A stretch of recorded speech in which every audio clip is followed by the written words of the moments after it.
रत्नगढ़ नामक एक गांव में गोलू नाम का एक मेहनती किसान रहता था। वह अपने खेतों में तरबूज की खेती करता था।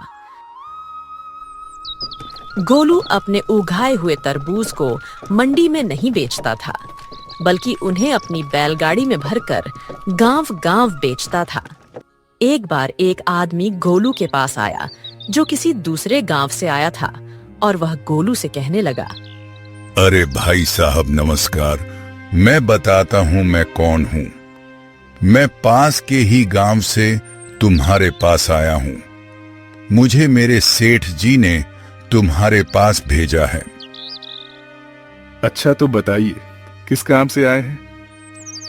अरे भैया, मेरे मालिक नगर की मंडी में थोक का व्यापार करते हैं। बहुत बड़ी दुकान है हमारे मालिक की, जिसमें वह तरबूज का व्यापार करते हैं।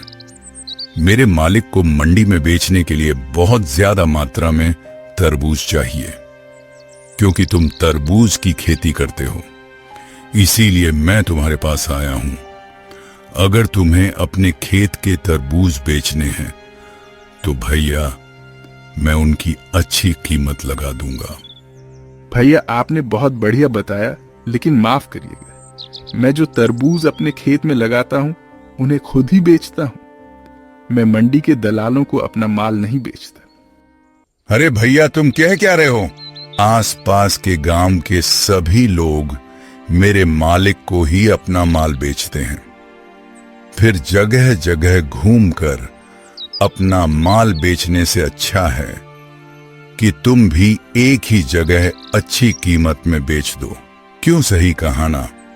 अगर तुम भी मेरे मालिक को सारे तरबूज बेच दोगे तो तुम्हारी मेहनत कम लगेगी और पैसा भी अच्छा मिल जाएगा। फिर जाकर अपने नए तरबूज उगाओ ना। तरबूज बेचने में क्यों समय लगा रहे हो भाई? तरबूज उगाने में समय लगाओ उगाने में, समझे? देखो भाई, मैं एक किसान हूं और कड़ी मेहनत करना मेरे लिए कोई नया काम नहीं है। साथ ही साथ पैसा कमाने का लालच भी मुझ में नहीं है, बल्कि लोगों को साफ सुथरा तरबूज कम दामों में बेचना ही मेरा उद्देश्य है। और भाई, मैं इसी से संतुष्ट हूं। मैं तो यही चाहता हूं कि मैं अपना तरबूज मंडी में ना बेचकर सीधे लोगों को बेचूं। अब चाहे उसमें मुझे मुनाफा कम ही क्यों ना हो, ईश्वर का दिया हुआ सब कुछ है। मुनाफे और पैसे का ज्यादा लालच नहीं है। और वैसे भी मंडी में जो माल बिकता है वह आम लोगों तक पहुंचते पहुंचते महंगा हो जाता है। इसीलिए मैं अपना तरबूज मंडी में नहीं बेचूंगा। हमें माफ करिएगा भैया। मुझे लगता है कि अब तुम मेरी बात समझ गए और तुम्हें बुरा नहीं लगेगा, है ना? गोलू के समझाने के बाद रामलाल यह समझ गया कि यहाँ पर दाल नहीं गलने वाली। वह वहां से चला गया।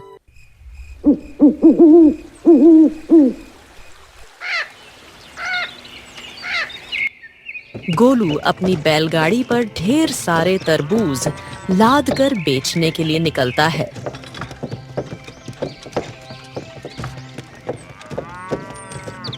काफी देर बाद वह सुंदरपुर नाम के गांव पहुंचता है, लेकिन तब तक अंधेरा हो चुका होता है। अरे, शाम ढल गई और अंधेरा भी हो गया। इतनी दूर चलते चलते मैं भी थक गया हूं और हमारे यह दो प्यारे बैल भी। ऐसा करता हूं कि आज रात यहीं पर गुजार लेता हूं। हाँ, यही ठीक रहेगा। यही सोचते सचते गोलू एक बड़े से घर के सामने से गुजरता है। तभी घर के बाहर खड़ा एक आदमी उसे आवाज लगाता है। ओ भाई, कौन? अरे कौन हो तुम? हमारे गांव के तो नहीं लगते। गोलू देखता है कि पहनावे से वह आदमी बहुत ही अमीर मालूम पड़ता है। नमस्ते भाई साहब, मेरा नाम गोलू है और मैं रत्नपुर गांव का हूँ। ये तरबूज बेचने के लिए सुंदरपुर गांव की तरफ जा रहा हूँ। अब क्या बताएं भैया, सुबह से गाड़ी खींचते खींचते मेरे बैल थक चुके हैं और मैं भी उन्हें चलाते चलाते थक गया हूँ। इसीलिए सोचा कि आज रात को यहीं कहीं आसपास रुककर सुबह निकल जाऊं? अगर आप थोड़ा मदद कर दें और बता दें कि इस गांव में रात को ठहरने के लिए कोई जगह मिल जाएगी। अरे भाई, इसके लिए इतना परेशान होने की जरूरत नहीं है। तुम कहीं और क्यों जाओगे? मेरा इतना बड़ा घर है, आज रात यहीं रुक जाओ।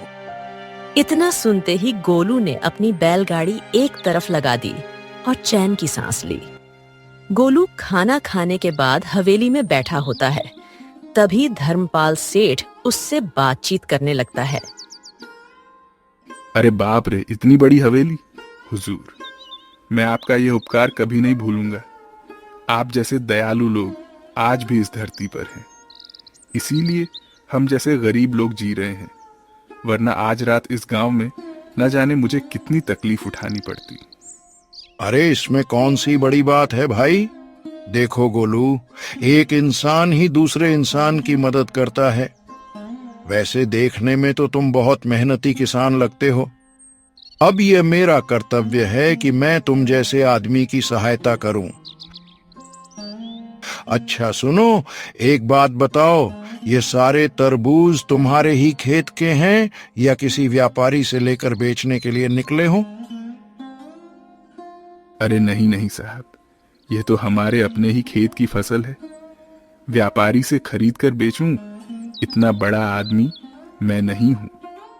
इसके बाद दोनों में काफी देर तक बातचीत होती रही।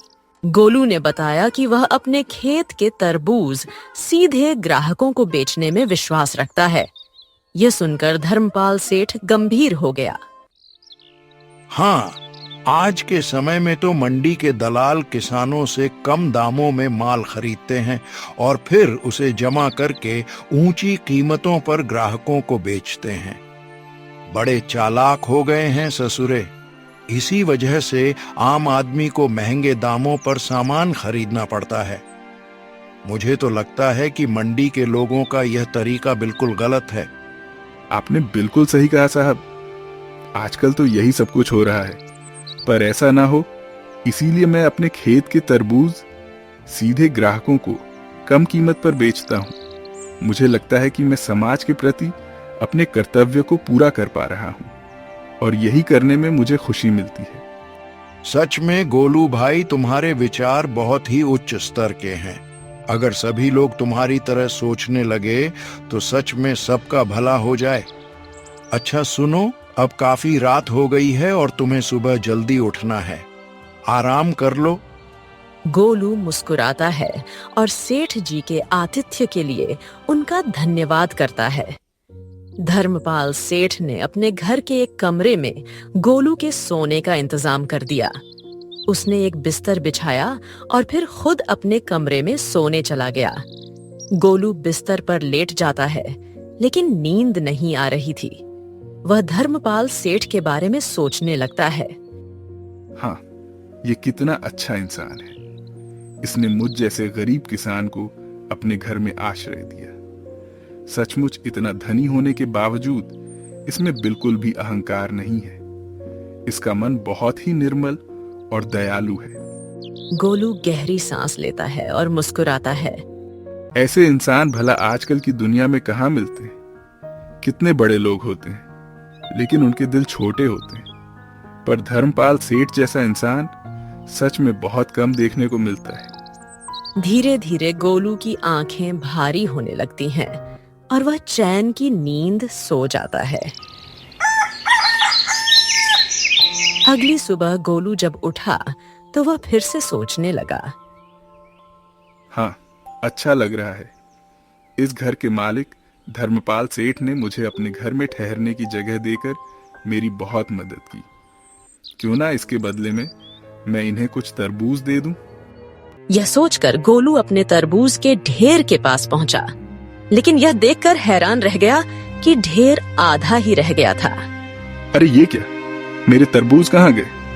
आधे तरबूज तो गायब ही हो गए। गोलू घबराकर तुरंत धर्मपाल सेठ के पास गया। अरे साहब, मैंने रात को आपके आंगन में जो तरबूज रखे थे उनमें से आधे गायब हो गए। अरे ये क्या हो गया? क्या आपको इसके बारे में कुछ पता है? गोलू की बात सुनकर धर्मपाल सेठ अचानक गुस्से से लाल हो गया। राम राम, बहुत बड़ी गलती कर दी मैंने जो तुम जैसे आदमी को अपने घर में आसरा दे दिया। एक तो मेरे घर में रहे, ऊपर से मुझ पर ही चोरी का इल्जाम लगा रहे हो।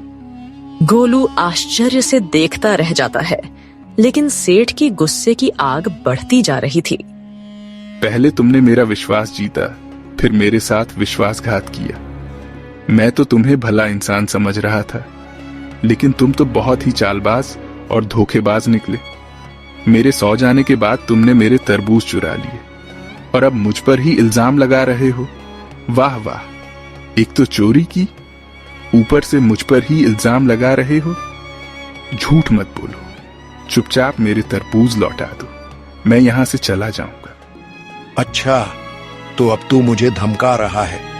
चुपचाप यहाँ से निकल जा, नहीं तो अपने आदमियों को बुलवा कर तुझे धक्के मारकर बाहर फेंक दूंगा।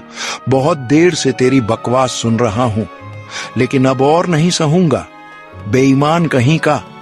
धर्मपाल सेठ के धमकाने पर गोलू को समझ आ गया कि अब इससे बात करना बेकार है। वह मन ही मन सोचता है, इससे बात करना बेकार है। गोलू गुस्से में अपने बाकी बचे तरबूज उठाता है और वहां से निकल जाता है। गोलू सीधा गांव के मुखिया जी के पास पहुंचता है और उन्हें सारी घटना विस्तार से बताता है। मुखिया जी, मेरे साथ बहुत बड़ा धोखा हुआ है। मैं रात भर धर्मपाल सेठ के घर में ठहरा और सुबह जब उठा तो देखा कि मेरे आधे तरबूज गायब हो चुके थे। जब मैंने सेठ जी से पूछा तो उन्होंने मुझ पर ही इल्जाम लगा दिया। मुखिया जी गंभीरता से सुनते हैं, फिर सोच कर बोलते हैं, अगर सचमुच तुम्हारे तरबूज धर्मपाल सेठ ने ही चुराए हैं तो मैं अवश्य ही उन्हें वापस दिलवाऊंगा। लेकिन एक बात बताओ, तुम कह रहे थे कि वह बहुत ही अमीर आदमी है, तो फिर कोई अमीर आदमी भला ऐसा काम क्यों करेगा? कहीं ऐसा तो नहीं कि किसी और ने तुम्हारे तरबूज चुराए हों? अरे नहीं मुखिया जी, मुझे पूरा यकीन है कि यह काम उसी आदमी का है। उसके अलावा और कौन चुरा सकता है? ठीक है, पहले उससे बात करनी होगी, तभी कोई फैसला किया जाएगा। गोलू मुखिया जी की बात सुनकर राहत की सांस लेता है, लेकिन अब वह चाहता था कि इंसाफ हो। मुखिया जी ने उसी समय धर्मपाल सेठ को बुलाने के लिए कुछ आदमियों को भेज दिया। जब धर्मपाल सेठ वहां पहुंचा तो गोलू को वहां देखकर वह तिलमिला उठा। अरे मुखिया जी, मैं एकदम निर्दोष हूँ। इस किसान को मैंने देखिए रात को अपने घर में रुकने के लिए आसरा दिया। अरे मेहमान समझकर मैंने कहा, रुक जाओ भैया। ठीक है, रात में बेचारा थका था, इसके बैल थक गए थे। मैंने कहा कोई बात नहीं, और यह निकला एहसान फरामोश की मुझ पर ही आरोप लगा रहा है। अरे भला मैं इसके तरबूज क्यों चुराऊंगा? मेरे खुद के खेत में अच्छे अच्छे तरबूज उगे हुए हैं, तो भला मैं इसके तरबूज क्यों चुराऊं? अरे मेरे कौन सा कमी पड़ रही है, लेकिन यह ऐसा आरोप मुझ पर क्यों लगा रहा है, ये मुझे समझ नहीं आ रहा है। मैं मानता हूं कि तुम सच कह रहे हो, लेकिन चोरी तुम्हारे ही घर में हुई है, तो तुमने यह चोरी नहीं की, यह बात तुम्हें ही साबित करनी होगी। इसीलिए तुम्हारे खेत में जो तरबूज उगे हैं, उनमें से एक तरबूज तुम यहां पर लेकर आओ। धर्मपाल सेठ अपने खेत से तरबूज लाने के लिए चला जाता है। धर्मपाल सेठ के जाने के बाद मुखिया जी एक बार फिर से गोलू से पूरे मामले की जानकारी लेने लगे। इस बीच धर्मपाल सेठ अपने खेत से तरबूज लेकर वापस लौट आता है। मुखिया ने गोलू की बैलगाड़ी में से एक तरबूज मंगवाया और फिर दोनों तरबूजों को एक साथ रख दिया गया। मुखिया के अलावा वहां पर गांव के कुछ और भी लोग मौजूद थे। मुखिया ने वहीं पर मौजूद एक आदमी की तरफ इशारा करते हुए कहा, ओ लालू, हम इसका नाम लालू और यह तरह तरह की सब्जियों का अच्छा पारखी है। सब्जियों की गुणवत्ता के बारे में यह बहुत अच्छी तरह से जानता है, इसीलिए मैंने इसे यहाँ बुलवाया है ताकि ये दोनों तरबूजों की अच्छे से जांच पड़ताल कर सके। मुखिया जी ने लालू से कहा, लालू, क्या तुम इन दोनों तरबूजों की जांच करके ये बता सकते हो कि ये दोनों तरबूज एक ही खेत के हैं या फिर अलग अलग? दोनों तरबूजों को बड़े ही गौर से देखने के बाद। ठीक है, ठीक है, यह भी हाँ, इसकी बनावट अभी ठीक है। हम इसका ऊपरी हिस्सा और नीचे का हिस्सा ठीक से देख रहे हैं। देखिए, मैं साफ साफ बताऊं तो देखने में कोई फर्क नजर नहीं आता है। इसीलिए इनके स्वाद को छक कर देखना होगा। अगर ऐसा है तो तुरंत इन दोनों तरबूजों को चखो और मुझे बताओ। लालू ने एक चाकू से धर्मपाल सेठ के लाए हुए तरबूज को काटा। जैसे ही उसने वह तरबूज खाया, उसे तुरंत जैसे कोई दौरा पड़ने लगा। वह हाथ पैर मारने लगा। तभी मुखिया ने एक दूसरे आदमी से कहा, अरे विक्रम, आप तो वैद्य हैं ना, जरा देखिए तो सही, लालू को क्या हो गया? अरे यह तो अच्छा भला यहाँ पर आया था, पर पता नहीं कहाँ क्या हो गया, कहीं मर ना जाए। आप तुरंत इनका इलाज कीजिए। देखिए, जल्दी से जल्दी देखिए। अरे अरे, अवश्य ही इस तरबूज में जहर था, इसीलिए तरबूज को खाते ही इसकी यह हालत हो गई। इसे इलाज के लिए तुरंत मेरे घर ले जाना पड़ेगा, जल्दी करो। फिर कुछ लोग लालू को उठाकर विक्रम के घर इलाज के लिए ले जाते हैं। इसके बाद मुखिया जी खड़े स्वर में धर्मपाल सेठ सवाल करते हैं, अरे भाई, ये सब क्या मामला है? तुमने अपने खेतों में जहरीले तरबूज उगाए हैं क्या? तुम लोगों को जान से मारना चाहते हो? कुछ दिन पहले भी मैंने ऐसा ही एक मामला सुना था, जिसमें जहरीला तरबूज खाने से किसी की मौत हो गई थी। मुझे तो लगता है कि वह तरबूज भी तुमने ही दिया होगा। अगर लालू को कुछ हो गया तो याद रखना, उसकी मौत की जिम्मेदारी तुम्हारी होगी। अब तो तुम पर चोरी के साथ साथ हत्या का भी आरोप लग गया है। अब तो भगवान भी तुम्हें नहीं बचा सकते। यह सुनते ही धर्मपाल सेठ डर जाता है और मुखिया को एकांत में ले जाकर फुसफुसाता है, अरे मुखिया जी, जरा इधर आइए। देखिए, मुझे माफ कर दीजिए। ये तरबूज मेरे खेत के नहीं है, बल्कि यह तो उस किसान गोलू के ही तरबूज हैं। अरे उसके ही तरबूज जहरीले हैं। अगर ये बात मुझे पता होती तो मैं उसके तरबूज चुराता ही नहीं। देखिए, अगर आप इस मामले से मुझे बचा लेंगे तो मैं आपको माला माल कर दूंगा। हाँ, बहुत सारा धन दूंगा। आप एक बार सोच कर देखिए।